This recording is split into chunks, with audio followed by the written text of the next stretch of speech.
More fun than a handful of bees, but less fun than a bee movie. Welcome to Two Fat Guys Discuss. Welcome to Two Fat Guys Discuss. I'm John. I'm Dan, and episode number 2. Number two Today. Bringing you live, well, semi-live, from cold-ass Toledo. Toledo, Ohio, otherwise known as the armpit of the Midwest. The armpit of the Midwest. Detroit's bitch. Oh no, Detroit's been a little bit of a bitch lately. Yeah. It went 36 hours without a murder, man. Go Detroit! Woo-hoo! Alright, what are we going to talk about today, sir? It's on you, sir. Let's talk about the current state of Hollywood and what we feel about it as far as what's bringing it to us and why are we excited about it. And I'm going to start off with the rise of the comic book movie. That is one thing that has indeed renewed my faith in Hollywood. I haven't been a big fan of a lot of the other movies that have been coming out, but I am a fan of what they're doing. They aren't putting them to shame like they were with some Hollywood or some comic book movies. And now we're not. And to clarify, we're not dissing on the old Supermans. It's not. I like the old Superman. It's not against the old Batmans. We're talking about Hollywood's finally gotten to the point where it's like, fuck. You want to make Avengers? Go. You want to make an X-Men movie with time travel? And they do it well. They're doing it well. Yes. And the reason why I say that I'm glad that they're doing it well now, Elektra, Daredevil, the last 2 X-Men movies, or of the trilogy, the N2, the first one I liked. X2 wasn't horrible, X2 but I get was alright. But I get what X3 you're saying. was like, what the fuck is this? Yes. They've really cleaned up how to actually do it properly. Exactly, and we're really excited for the future. Christopher Nolan's Batman trilogy is now over. I thought it was a beautiful trilogy. He did and it's one of those movies that I'm so glad that was made, especially The Dark Knight, because it transcends comic book movie. You could take someone who doesn't read Batman, doesn't know much about the lore, and be like, "Want to watch a movie? Yeah, I want to watch an action movie." Pop in Dark Knight, that dude will watch it from beginning to end. And be like, these are some awesome characters. To be fair, the Spider-Man series, when that first started up, the first Spider-Man movie, yes, that got a lot more people into the comic book world. It wasn't really, I wouldn't say it was a lore-friendly. I wouldn't really say it was even it was a good movie. I wouldn't say it was a great movie. But it got a lot of interest. It definitely got the wheels turning, and I mean. So shout out for that. That was a good movie. And kudos to when Bryan Singer did the original X-Men and the original X-Men trilogy. Also, we'll say the first one, I love that movie. And granted, they all, and Christopher Nolan, you have to admit, took a chapter out of the X-Men book where. Alright, we're going to take this larger-than-life figure and just kind of ground them in reality a little bit. And that's what they did with the X-Men. They didn't have them running around in yellow spandex. It was more realistic. What if this happened in our world? Judge Dredd, which a lot of people, when they think Dredd, they don't realize it's a comic. Exactly. Dredd's been a comic for years. And I finally watched it, sir. Did you like it? Oh, Jesus, fuck, I had a boner the whole time. It's such a great movie. Yes, watch when it. people think Judge Dredd, they think Sylvester Stallone. And they think that movie If you didn't know Dredd at all, that movie's alright. It's a decent movie. Yes. If you know Dredd, you're like, that is a piece of shit. Exactly. And I hate that movie. And then the remake with Carl Urban. The remake was fantastic. Carl Urban is our new Dredd. They did such a good job bringing Dredd to life. He did such a good job bringing Dredd to life. Mainly because Dredd, the only time they've ever shown what Dredd might look like is they said this character might be Dredd's father. They only ever released one picture of them, and he never had his helmet off again. Exactly. Dredd's never had his helmet off in the entire comic book series. And he's not which can be seen as a minor complaint. But at the same time, to get that, I'm a pure cop. Like, I'm a pure just law machine. That's another point is, Dredd doesn't change. Dredd is Dredd. He has very small changes that change who he is. Very little story. But he doesn't go through character arcs. No. That's not what Dredd does. He doesn't have a major epiphany somewhere in the movie. Anderson did. Yeah. Because that's the kind of person she actually is. Exactly. Dredd changed a little bit by saying, she may have failed, but she is a pass. Now, before we start, drifting off too far. Yes. So we covered Christopher Nolan. We covered, the Batman movies. Have you seen the new Superman movies? I have not seen Man of Steel, but I've been watching a lot of reviews for it. And from what I've seen, actually from clips and review shows,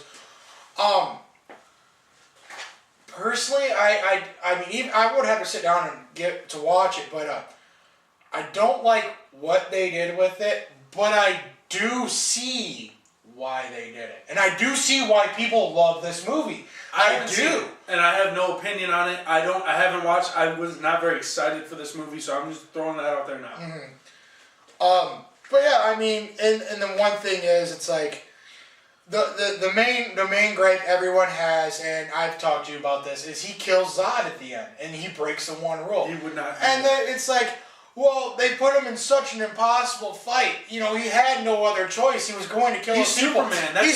He could put his hands over his eyes and block the damn heat vision and be like, that's a bad Zod.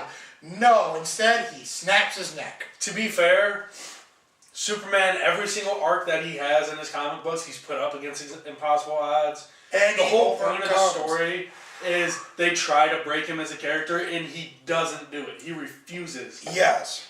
That's the whole point of Superman in the first place. So to hear that they broke the one rule, I'm really, really disappointed. No, I know it was to try and humanize Superman a little bit. No, I couldn't. But yeah, like we said, we can humanize them, and it. But that's makes just sense. not, like, okay, maybe they're setting up the one rule. Like, it's he not realizes he killed him. He took a life, and he's got all this power, and he killed his race. And they're going to use that as an establishing for the one rule. I understand why they did it, but at the same time, it's like, I can't. What did you think of Iron Man 3? I have not seen Iron Man 3 yet. I have. I've seen 1 and 2, and I hear 3. I don't like Iron Man 3, I'll be honest. I love, excuse me. I love Iron Man. I love 1 and 2. I really do. And I love the Mandarin. Mandarin is one of my favorite. After Lex Luthor, it's Mandarin. Yes. Like, you know how big I love of a Lex Luthor fan I am. Oh, we'll talk about that after the fact. We will talk about, but you know how big of a Lex Luthor fan I am. Mandarin's number 2. They screwed the Mandarin in that movie. Exactly. It was terrible. And Robert Downey Jr.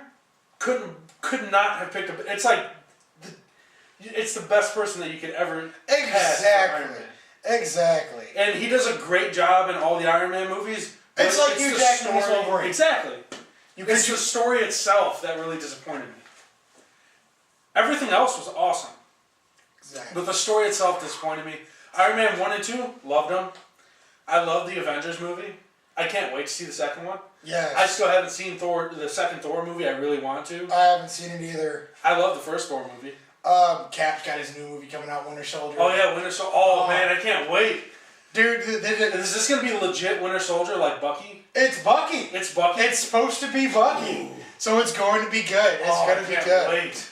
For those of you that don't know, Bucky was Cap's sidekick.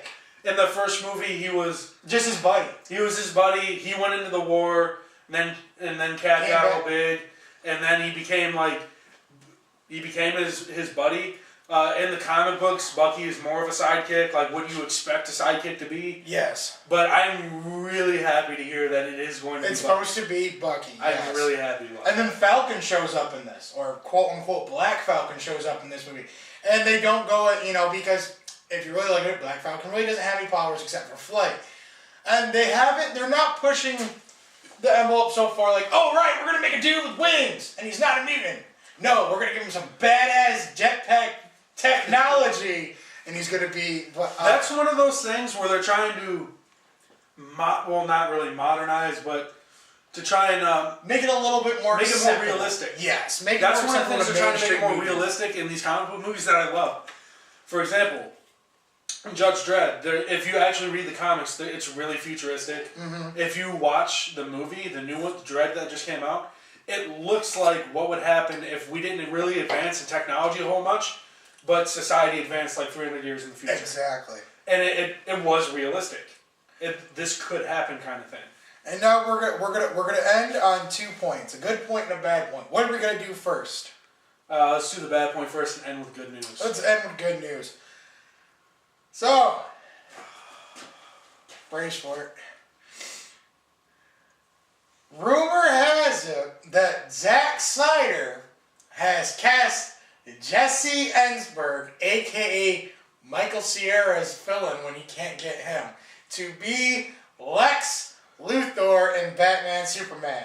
Now, we can accept Ben Affleck as Batman because if one of two things that works. I think that works. If there's a Bruce Wayne character in it, it's done. He's great. He's gonna do Bruce Wayne. He's gonna nail Bruce Wayne probably better than any other Batman. Exactly. Except for Kilmer. Kilmer did damn good. He could do better. But Ben Affleck could do it better.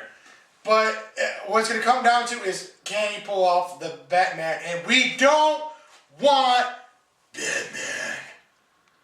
I don't want need the throat voice. cancer Batman. Christian Bale, it worked for you. It worked for the trilogy. But I don't want throat cancer Batman. Don't want Batman. I don't want emo Batman. I want. Give us like a Kevin Conroy. Yeah, I'm mythological Batman. I want the logical thinker Batman. Give us animated series Batman. Yeah, give us animated series. It gets a little darker, but he does it like, oh my god. I'm Nathan Explosion as Batman. Okay. But anyway, if you guys don't know who, what's the gentleman, the Michael Cera clone? Jesse Eisenberg. Something like Jesse that. Eisenberg. He played Columbus in Zombieland. You know, the really nerdy kid that Emma Stone was like, why are you near me?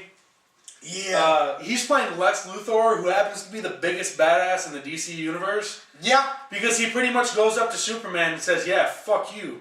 As a man. I mean, people could argue, oh, what about Sinestro? Oh, what about, this and that. They're powered. It doesn't matter if they're powerful or not. There's a difference. So, Justice League, we team up. We are the best team. Lex Luthor heads the Legion of Doom. There's a reason that he is the head of the Legion of Doom. It's Lex fucking Luthor. This dude is so good. He's so good. He can kill as many people as he wants and still become president. Exactly. Because, fuck you, I'm Lex Luthor. Exactly. Now, to get away from the rage and to end on some good, we're going to... The good news. Two movies we're extremely excited to see. Avengers 2, the Ultron movie. Yes, we want to see. Can I wait? Not Hank Pym Ultron. Still excited to see it. Exactly. Even though they're changing the mythos, I completely... It's understandable. For the way they got to build their universe... Done. I'm cool with that. I'm going to Midnight Showing. What's number 2? Number 2, the Great Gamble, as I'm going to refer to it as. And it's Batman. No, X-Men Days of Future Past. The tying of the original trilogy and First Class. And to a lesser extent, the Wolverine movies. Bryan Singer's back, from what I've seen, and from the actors' rosters, yes. For those of you at home who don't know, Days of Future Past has a lot of time travel in it.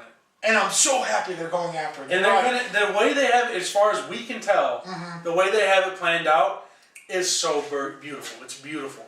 Tell them who's playing. Well, we have reprising the iconic role of Charles Xavier. Patrick Stewart comes back. Couldn't think of a better Captain Picard comes back. Ian McKellen is coming back as older Magneto. Another, you can't, who else is he going to play it?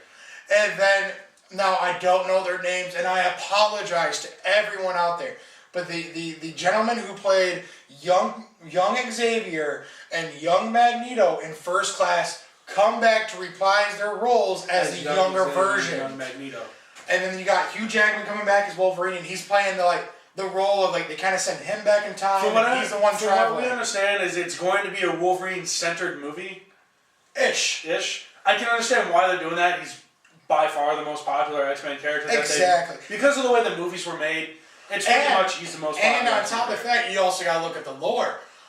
Wolverine has encountered young Xavier, young Magneto, and know these people, and then knows who they turn into. So he's a great bridge. We also seen in the footage Bishop's in this new Oh, movie. yeah. And we're so happy. Dude, Real Bishop.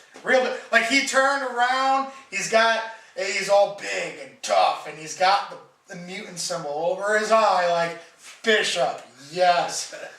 Real Bishop. Real Bishop.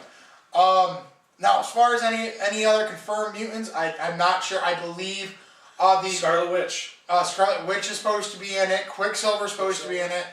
Rogue and Iceman are coming back. Rumor is there's might be a Gambit in it. And please, if you do Gambit, and I mean it's so close coming out, I could probably look it up and see who's playing in it. Just please give us Gambit. Don't give us Wolverine Origins Gambit. That wasn't Gambit. That was Remy LeBeau. That was Remy LeBeau. Like, I want Gambit. I want Gambit. Yes. And which I don't mind Remy LeBeau, but Gambit was a badass, and he was not given his fair due. exactly. But that's gonna wrap it up for today. What we're excited for, and then it has to be noted before we leave. Ant-Man's getting his own movie. Ant-Man movie, cannot wait. No. So that's it. That's it. Fat Guys Discuss. I'm Dan. I'm John, and we're out.